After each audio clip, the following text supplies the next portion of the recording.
On Sunday you have come here. I thank you especially for that. Still Saturday. I'm still living here Saturday time.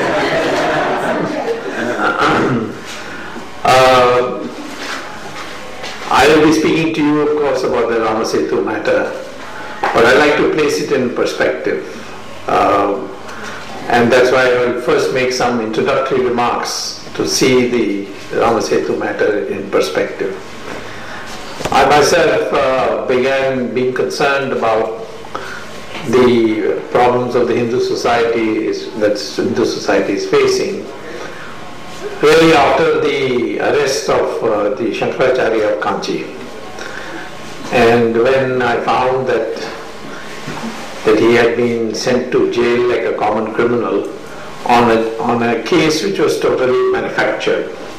I mean, of course somebody was murdered, there was no doubt, but the foisting of that case on the Shankaracharya meant that there were certain forces working which wanted to undermine Hindu society, and by putting him in jail and treating him this way, they could create an atmosphere amongst Hindus to feel inferior, feel important, and that would lay the foundation for undermining the Hindu society in future.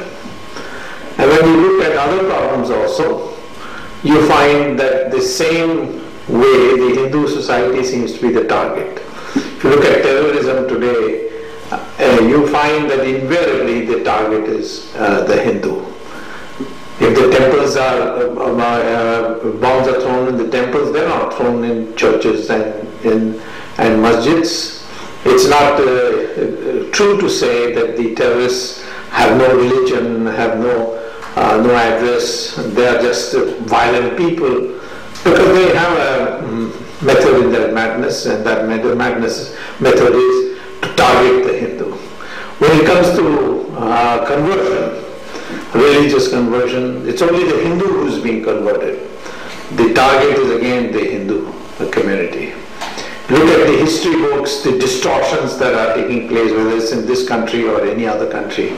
Again you find it's the Hindu history which is distorted and written in a way which debases the Hindu society.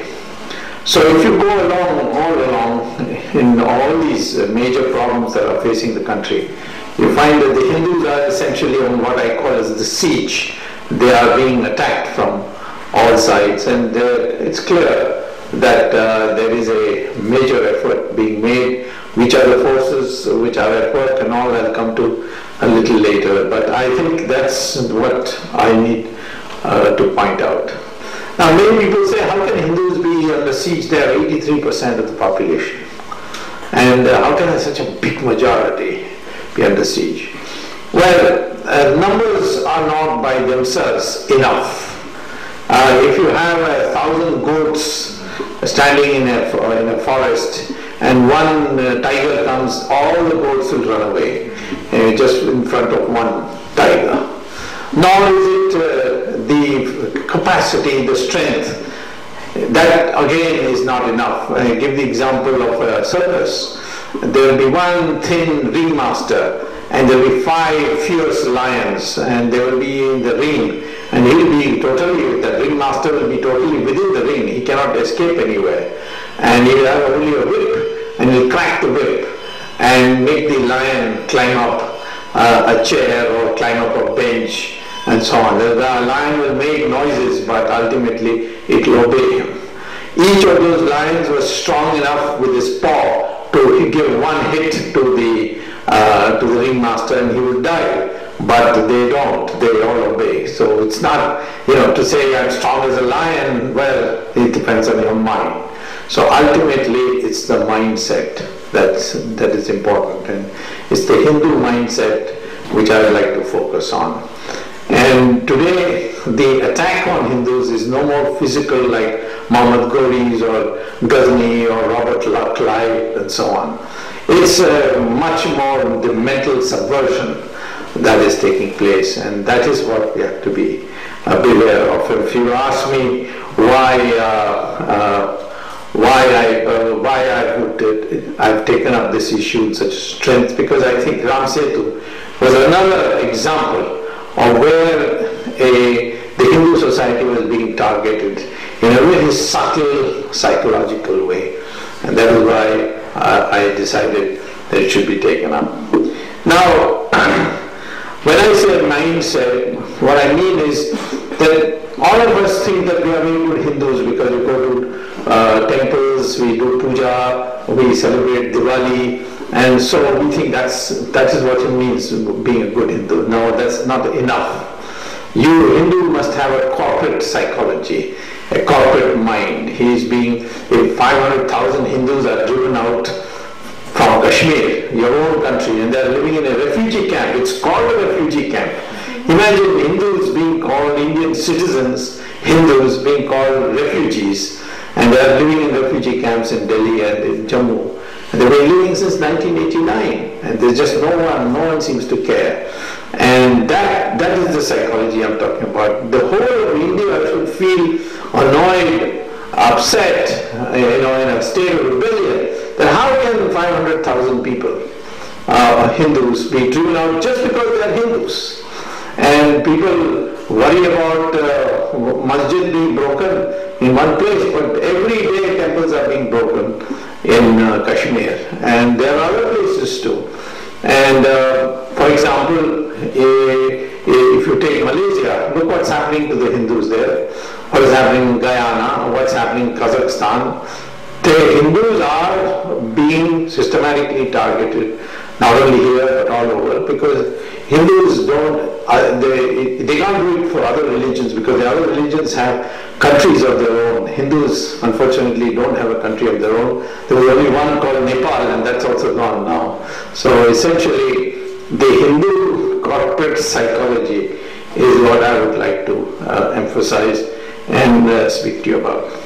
The forces waged against Hindus, they are very well organized, and one has to respect that in the sense that they are organized and they do their work very systematically. To convert 100 million Hindus as the religious leader Pat Robertson said in a meeting in Dallas about 2 years ago. He said that we must make it a target of 1 billion people of the world to become Christians, because Christianity is declining in Europe. Its quality of adherence in Latin America is poor. So we must get people from Asia, and 1 billion people should come from Asia. And in that, he said 100 million should come from India, and cost should not be any criterion. And that's why today any group can just go to the internet and type and say, I want to build a church, and immediately a check will arrive. And in Andhra this is happening in a very big way, because the chief minister there, he may have his last name Reddy, but his middle name is Samuel. And he himself, when I met him, he told me that people think that because I'm a Christian, I'm anti-Hindu. So he understands that people are now becoming aware of this matter. So I would say that the Christian missionary mission is very clear, that we must convert 100 million Hindus to Christianity, and that means you cannot do it unless you first make the Hindu feel inferior, develop an inferiority complex. Then only this conversion can take place. As far as Islam is concerned, they are even clearer than Christians, because they have, it's no use quoting the Quran to me, because for everything said in one page in Quran, there is a contradiction in another page. So the Quran is not the real guide of the Islamic theology. The real guide of the Islamic theology is in Sirah and Hadith. Sirah is about the life of Muhammad, and Hadith is about his sayings. Those are the things which you have to read and find out what is in their mind. The question is, in Kashmir the Muslims are in majority, and they have driven out the Hindus. It's a country of 83% Hindus, but how is this happening? Because there, in that pocket of Kashmir, we have Muslims in majority, and they're able to drive away the Hindus and create a